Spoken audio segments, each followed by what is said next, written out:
Jibril. Kenapa bisa Jibril? Ya karena di sini tertulis Gabriel. Nyontek lagi. Datanya mana? Ini datanya.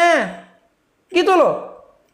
Kemiripan-kemiripan ini adalah sebuah indikasi plagiatisme. Itu diterima di dalam kajian ilmiah, itu diterima. Kemiripan itu indikasi plagiatisme. Gitu loh. Namanya sama, mirip. Maria, di situ Maryam, di sini Maria. Ya kan?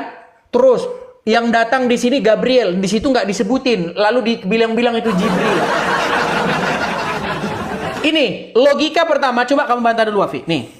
Di situ disebutkan bahwa malaikat itu yang menjelma menjadi manusia, bukan malaikat, yang dilihat Maryam itu adalah manusia biasa. Dia bilang gini, "Saya mau memberi kamu anak laki-laki." Yang suci di situ. Gulaman Zakia katanya, laki-laki yang suci. Udah ada lah, jenis kelaminnya udah ada.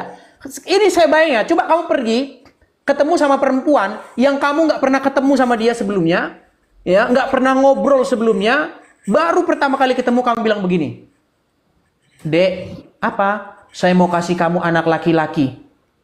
Pasti di dalam otaknya itu begini, maksudnya kamu mau nikahin saya?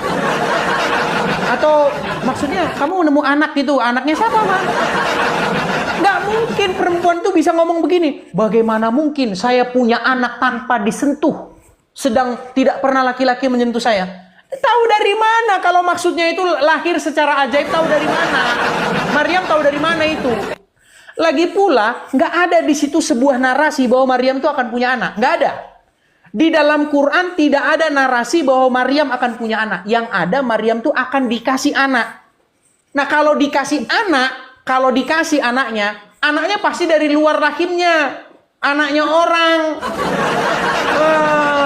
Justru yang nggak masuk akal, Maryam ngomong, "Bagaimana mungkin saya punya anak tanpa disentuh laki-laki?" Lalu dijawab, "Hal itu mudah bagi Tuhanmu."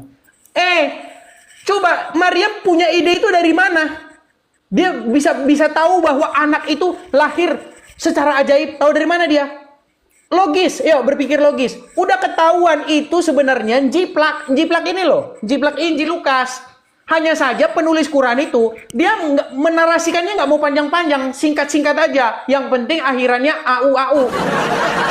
Abjad puisi kan kayak gitu. Bismillahirrahmanirrahim. Alhamdulillahirabbil alamin. Al-Quran tuh kalau dibaca begitu. Nah cerita Maryam ini kalau kalian baca juga begitu. Akhirannya im gitu. Mana ada orang diskusi akhirannya im. Makanya saya bilang kalau benar-benar kita sadar, sebenarnya Al-Quran tuh jauh dari bisa dipercaya, itu jauh. Silakan. Nggak mau jauh, mau bahas dogma lagi nanti ya, mau bahas dogma.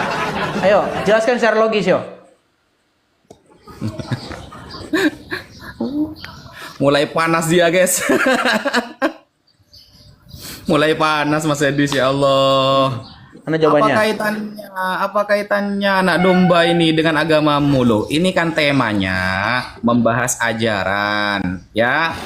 Temanya di awal kita itu membahas ajaran Paulus, ajaran Yesus, ajaran Kristen dengan ajaran Nabi Muhammad, Islam. Maka wajar saya bertanya, gitu loh. Buktikan data Anda itu. Yohanes tadi yang dianggap murid Yesus, Yohanes 1 ayat 1 sampai ayat 14, dari Yesus adalah firman sampai jadi manusia, nggak ada ternyata.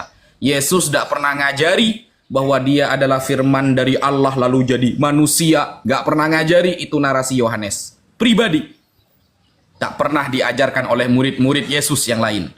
Ini kan temanya ajaran, makanya saya tanyakan gitu loh.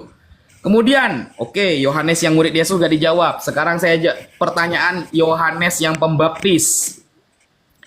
Ketika mengatakan Yesus adalah binatang, anak domba. Yesus adalah bukan menghapus dunia. Yesus itu tidak bisa menghapus dunia. Wan dia saja tewas kok 3 hari.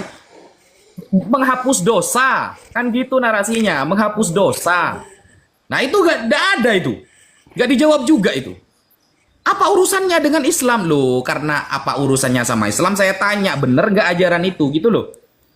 Di dalam Bible kamu itu bener gak ajaran itu? Buktikan bro. Lalu ketika di dalam Maryam dikatakan, aku datang kepadamu, kata malaikat Jibril, untuk memberimu anak. Ya, memberi anak kan bisa jadi dikasih anaknya. Itu kan pikiran kamu. Karena jawaban Sayyidah Maryam sudah membuktikan gimana saya punya anak. Saya tidak pernah disentuh oleh pasangan, oleh suami. Berarti mau hamil itu bukan dikasih anaknya. Kalau dikasih anaknya ngapain disentuh? Tanpa disentuh laki-laki, cukup ngambil di yatim piatu ya, di anak yatim kan bisa. Tidak usah disentuh laki-laki.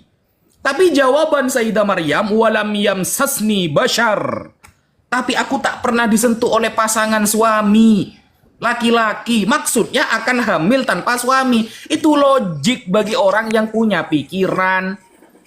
Kalau cuma dikasih anak langsung, maka Sayyidah Maryam tidak mengatakan seperti itu. Pasti jawabannya begini, dari mana anak itu dapatnya? Gitu baru.